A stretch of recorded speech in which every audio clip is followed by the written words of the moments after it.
beautiful people. Welcome to episode 18 of 321 No Kiddin. I have to say I'm super happy to be here right now and recording. And although it was on my to-do list today, I didn't expect to want to run to the microphone, but I want to be here and I kind of want to share the last, I guess, week. I haven't recorded since the last two episodes, which was a couple weeks ago. And I was thinking how I almost could have named the show Dear Diary at the rate I share. And I like kind of keeping it live times so that I'm sharing what I'm feeling, thinking, experiencing at the moment. And that's why I'm excited to be here today and talking to you. Because a lot of neat little things have happened. And as you're probably learning about me, I'm not super religious, but I kind of have this faith, I don't know, faith that the universe is going to just take me down the right path. And it's very refreshing. And sometimes it makes life a lot easier. And sometimes it's harder because you have to surrender to the things that you're trying to have faith in. And I'm in a mode of gratitude, which I try to always, more so the last 24 hours. So I'm going to share with you some of the things that have happened, and hopefully they relate to maybe things that are going on with you, or just offer a little different perspective. Because that's really what I want to share, is about listening and perspective, because that's kind of been my theme for the week. Yesterday, I went on a little field trip with one of my Zumba instructors. We went to a Zumba event, and the last time that I went to this particular it's called Zen Academy, and it's, I don't know, 800, 1,000 instructors, and the inventor of Zumba's there, and there's a stage full of, dancers and different programming, and it's a good day. And the first time that I went was a few years ago, and we took a bus. There was probably 30 or 40 of us from the area, and we took a bus, and it's a long day. It's a long agenda to begin with. And then when you add the, 3 to 4 hours of a ride down to the city and back, it's a long day. And the last time I went, I was relatively new to working on my MBA, and I was overwhelmed with homework, and I probably shouldn't have went in the first place. So I was overtired and just miserable. And then as the day had gone on, my body was killing me because you're dancing quite a bit. And I had started drinking. There was a bar upstairs, and you really shouldn't go to an exercise event and drink. They don't go together so super, but I was not in a good space between the fatigue and now the alcohol, whatever. And I was a jerk. I guess I'm a jerk on buses a lot. That's what I'm starting to realize upon reflection. Anyway, it just wasn't good. I was snippety with someone who I shouldn't have been snippety with, who, was trying to do the right thing. So anyway, this time there was a smaller part of our community that went for just various reasons. And I went with, like I said, my Zumba instructor, who I haven't hung out with aside from, a little before class and a little after, but she puts out this crazy positive energy, and she's just amazing to be around, whether we're dancing with her or talking to her. She just brings sunshine into your life, and we're aligned in a lot of our things with meditation and just some of our core beliefs, even though we don't have, the basics in common. We didn't grow up the same way. I don't have children, and she's a very dynamic, involved, amazing mother. All these things that on the surface, if you just said, okay, let's put characteristics in a box, you wouldn't think that, we would get along. But I had the most amazing time with her, we talked, geez, all the way down, all the way back. We were able to laugh. The day was great. It wasn't one of those environments where you're like, you go somewhere with someone and you feel obligated that you have to like stand right by them or be inclusive or whatever. We're both independent and social butterflies. And the day was great, whether we were in each other's immediate vicinity or not. So that's part of the gratitude and the theme of listening that I wanted to speak to is, as she was, sharing some of her experiences with me in the car, one of the topics was, relationships among other women or our friends or our people. And it's pretty interesting because I'll get into this in a second. My Brene Brown little story and how she keeps showing up in my life. But it was interesting that, Brene speaks to, I think she worded it, she's a big advocate for being brave and vulnerable. She challenges you to think about, going out and trying things. And she acknowledges the fact that people are going to judge you or criticize you or try to knock you down. And the message that I heard from her, you don't listen to those people who aren't out there trying the things that you might be failing at. An example might be, and I'm just making this up, here I am on a podcast right now. I don't edit perfect. I don't even really plan like on impromptu episodes like this. I'm not super structured or whatever, but my belief is that I'm getting my message out the best I can. I'm using the podcast as a resource for my recovery and hopefully helping folks out there with theirs. If a person came up to me, and maybe they're in recovery, maybe they're not, and they said, well, your podcast really sucks, and I heard you say or so or whatever, but they don't have a podcast, they don't get the right to criticize how I do mine. And in the spirit of listening to the message I was supposed to hear, what made it more interesting was I was on the phone with someone yesterday, a friend of mine for maybe the last, 6 or 7 years. And when we were in Kansas, his perspective was, I didn't always get it. I wasn't ready to get it, but I definitely feel like he was one of those people that was put in my life for a reason.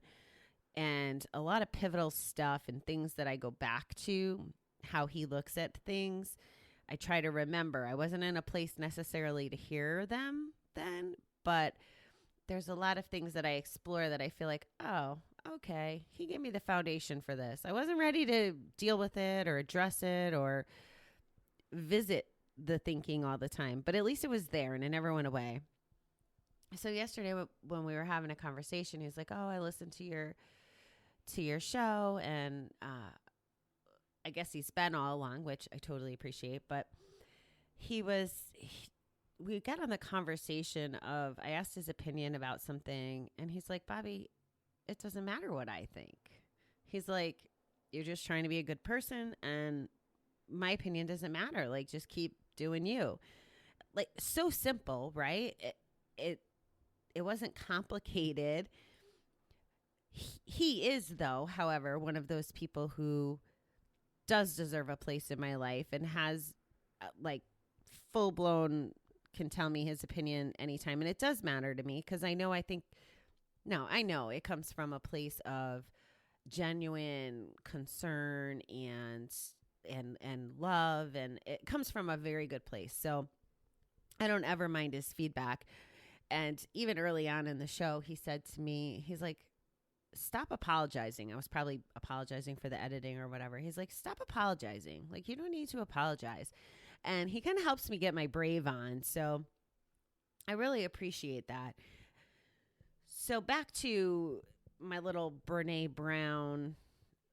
I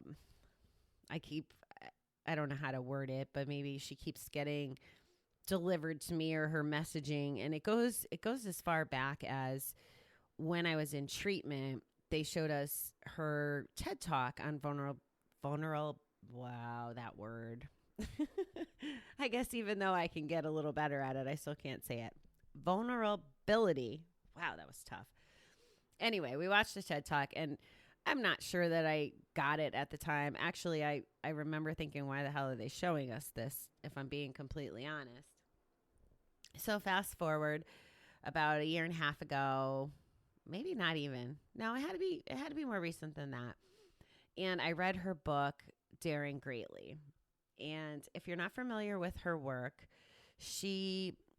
I believe, well, I know her studies involve researching people's shame and vulnerability, and she's interviewed tons of people and done an enormous amount of research. And her message, like I said, part of it is about being brave and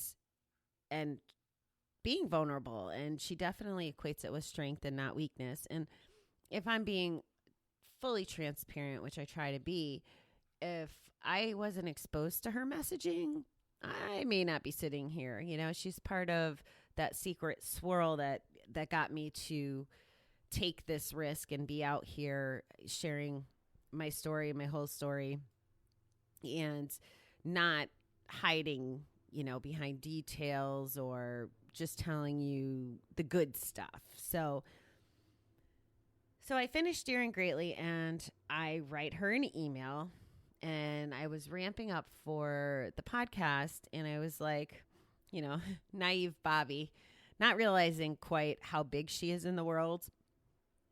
So I'm like, hey, you know, Brene, she had a page where you wrote to her people. And I was like, you know, I really want you to be on my podcast. I want to talk about vulnerability, blah, blah, blah. Well, anyway, I get a really nice response from her people about her schedule, and a polite way of basically saying that I can't have access to her. Okay, I tried. I wouldn't have known if I didn't try. So I felt okay with that. So not too long after that, I'm at a gambling conference, and it was like a relatively close amount of time. I'm at this conference, and I was really excited about the topic, and I had put my stuff in the back of the room. Mind you, I wasn't even supposed to be at this conference. I need to tell you that too. It was a misunderstanding of a schedule thing. I was supposed to be on a panel with the head of the center, and I thought he meant the conference a month later, but he actually meant this one. So anyway, I'm at this conference that I really, in theory, shouldn't be at. I put my stuff in the back of the room, and I go and do whatever, and go back in the room before the speaker starts. And I can't see good. Even though I probably had my glasses, I couldn't see good, and I wanted to be up close. So I moved up front.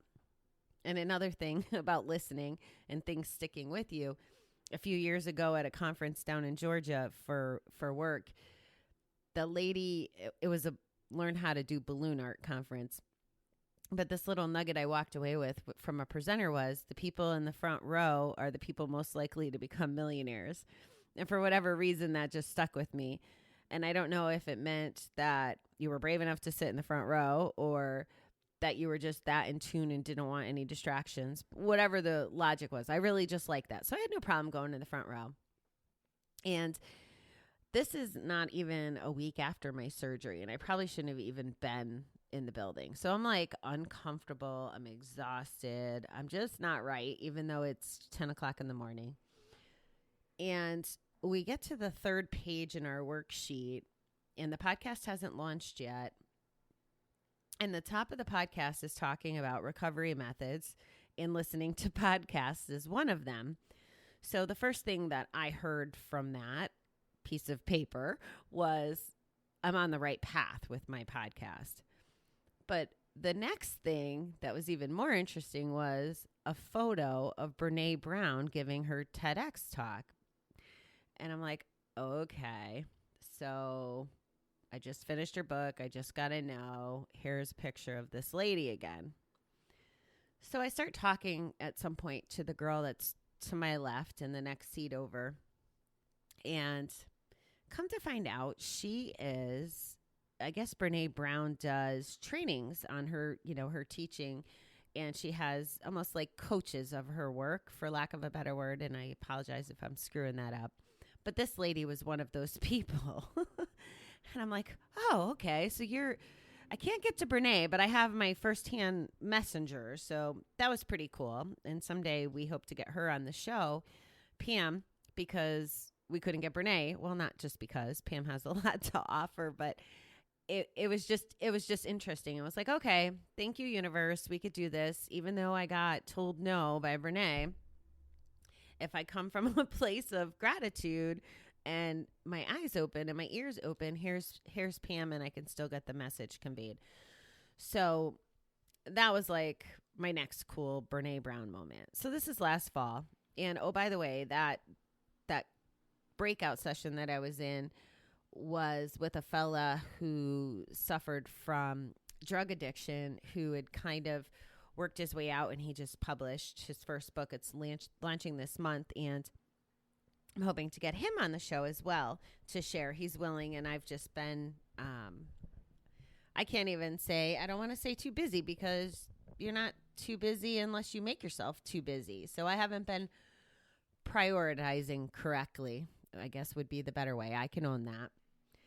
So get through that, whatever. So now fast forward to today, a few months later, and I've been working on a lot of online classes.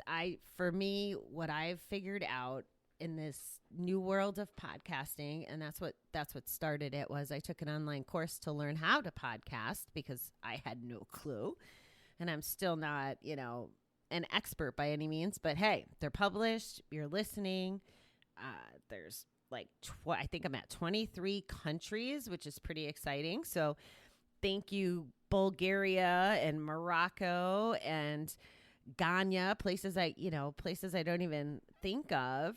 I'm scared if all these countries need messages around gambling recovery, but I'm also grateful that they're finding me. So anyway, so I take this online class, and it leads me to other online classes, which then leads me to other industry leaders and the kind of stuff that I want to do. And this week we were working on something, and our coach told us to watch the vulnerability video from Brene Brown. So I was like, okay. So I watch it again, and it's super. And I go into the private chat for the Asia people, and I say something, and one of the girls says, hey, on Netflix, Brene Brown got this new video, this new movie. So I just finished it, like literally just finished it right before jumping on here, which is part of why I was so excited to talk to you, because that's where I got the lesson from her about those people who couldn't and shouldn't be judging you, or they can do what they want, essentially, but to not take it to heart and to not let us, lose our path or get distracted, because it could drag us down if we listened to that noise and dialed in to what those kind of people, like my podcasting example, someone who doesn't have a podcast shouldn't throw stones at someone who sucks at a podcast, for example, but is at least trying. And I'm not saying I suck. I'm just kind of trying to be extreme here. So it was a good message. And so that you understand just a little about my process, and I'm going to try to keep this short and sweet-ish, but my process, like I said, isn't really formal, but I listen to the voices in my head that say, okay, this is what you're supposed to talk about today. Because really, it's March. I should probably be doing our step 3 work, which I'll probably do next episode. But it's just interesting to me that we hear what we should hear when we should hear it. So again, going back to my example of my friend in Kansas, even though I couldn't take action on what he said, I heard it from him first. Now, he's not in, recovery community, not any of that, but he's one of my cheerleaders. The lady that I went on this trip with is another cheerleader. And I'm just so fortunate on so many levels to have these kind of people in my life. And I think part of why I want to drive that point home is because another thing that he said to me on the phone was that he really liked the messaging surrounding that. Like, if people aren't good for you, leave them behind. And you get stronger doing this. And I won't tell you that it's always easy. Most of us want to be liked or popular or this or that. And when we surround ourselves with like-minded people, so it could be the recovery community, like at my center or at GA, or it can be these online class communities that I'm participating in, where there are some amazingly remarkable people, not just the teachers, but the students, that we're aligned with our core principles, and we build each other up. Nobody's in those rooms going, hey, you did a horrible job on your homework, you need to leave town. No, we give each other, feedback. Now, some of it isn't positive in the sense of, hey, you did something perfect, da, da, da, da, da. It's not like that. It's genuine, thoughtful, mindful feedback, because we're all cheering for each other. And that's what I'm hoping that everybody, listening is capable of trying at the very least. And I tie this into the Zumba trip too, because in the Zumba community, it's a fitness community.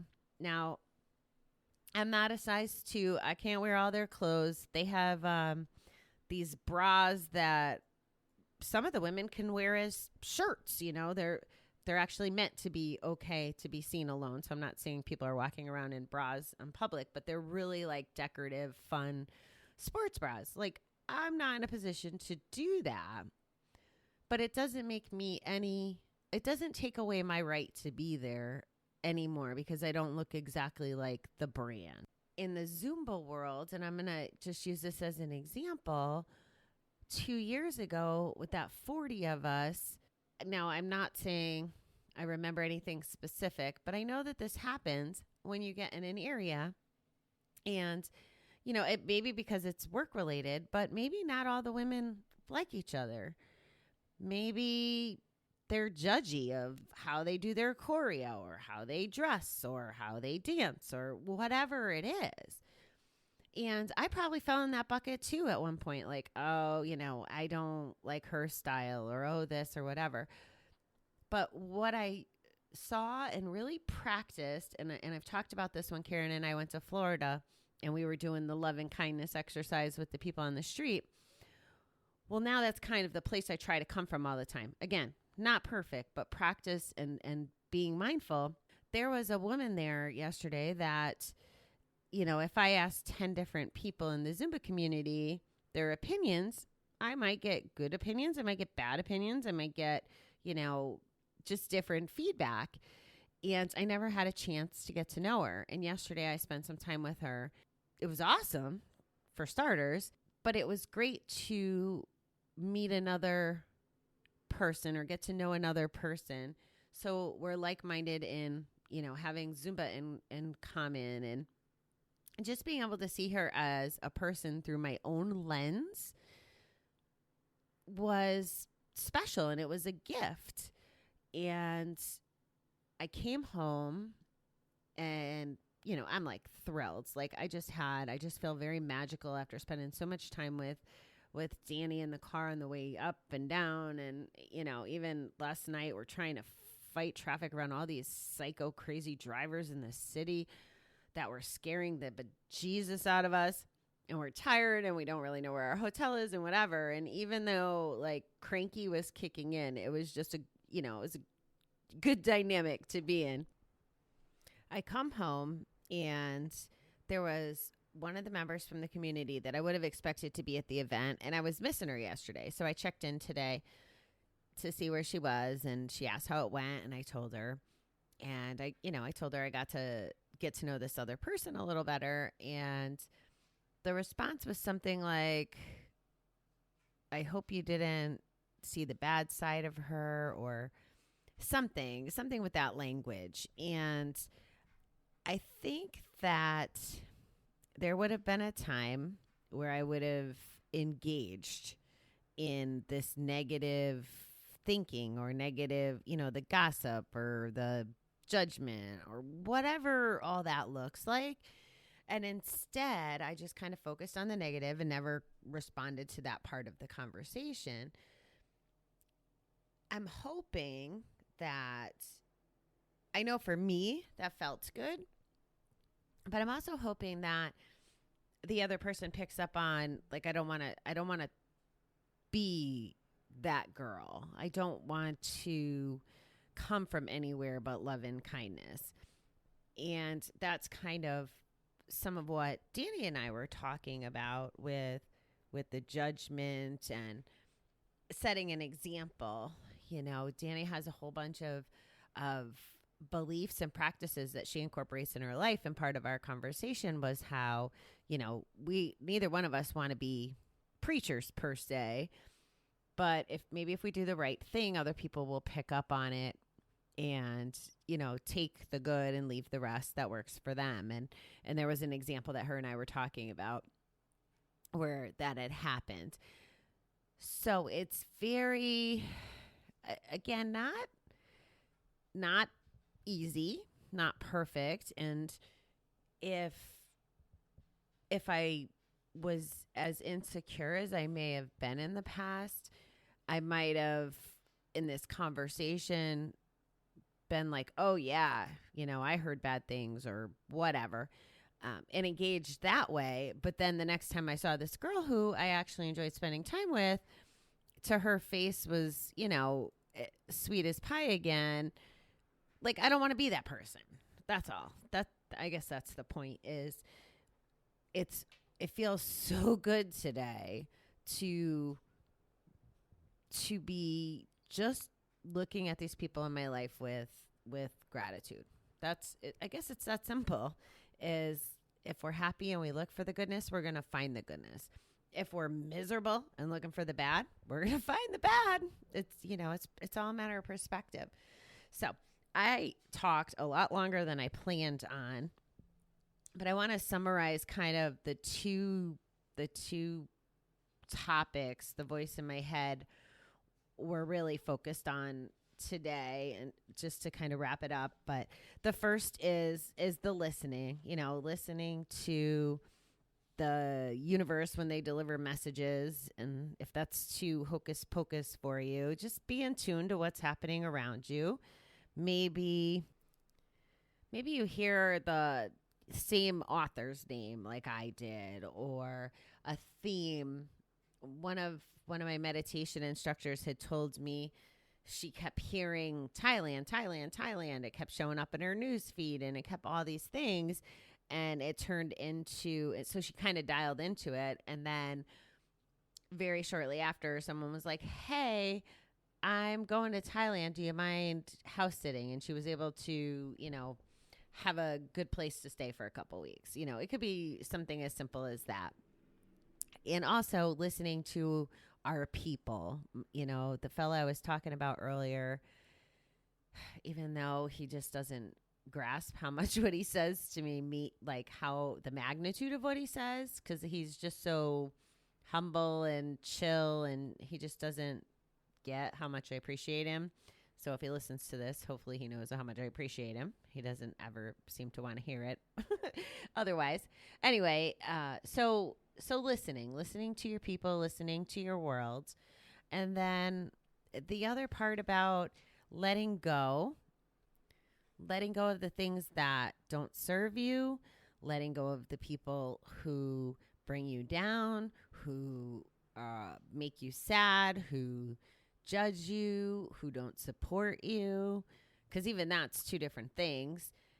Just letting go of the negative, letting go, and that could be feelings, people, it could be a myriad of things. So that's it. I encourage everybody to listen and not judge. I'm sure the topic of listening will come up again, but I still found 2 quotes or Pinterest memes, because I don't see authors, that seem relevant today. So I'm going to share 2. The first one is, the world is giving you answers each day. Learn to listen. And the other one is how I've really felt this week, is listening is often the only thing needed to help someone. So the people who were kind enough to share their thoughts with me helped me. And I hope listening to me helps you, or listening to your environment helps you. It doesn't have to be all about me. All right, everybody, have a marvelous week, and we'll see you later, beautiful people. You get what you wish for, and you're well